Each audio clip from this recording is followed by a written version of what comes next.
mapirisi ka. Wakainzwa here noise nesu. Hauna chawakanzwa iwe.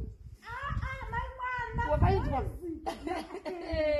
Kuvharira indrese ndakaza kuti ndiye chete ari kumamiswa nemurwi. Ndipa.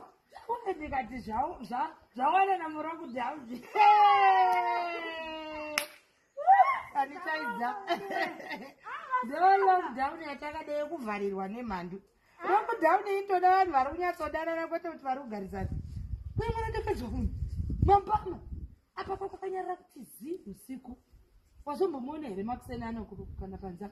Kana kutombonzwa kana geti kana kuti kurekana. Akazvivharira pamake mume akakuseni indambodomuka ndichida kudedza kutsvaira panza apa kuti ndione kuti amuka sei awakabinwa.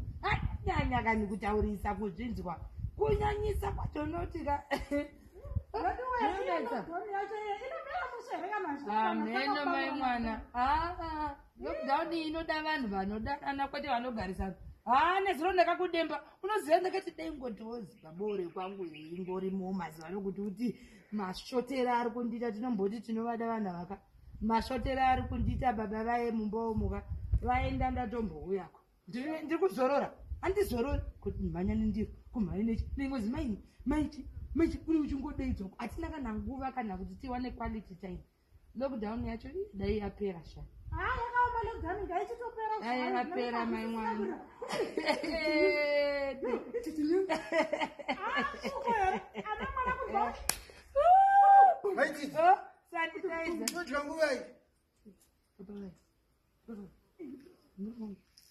Shewe! Ndauya! Kandiende. Namuye kusura. Alright, maipiri. Ndotaura newe. Ndiri kuuya.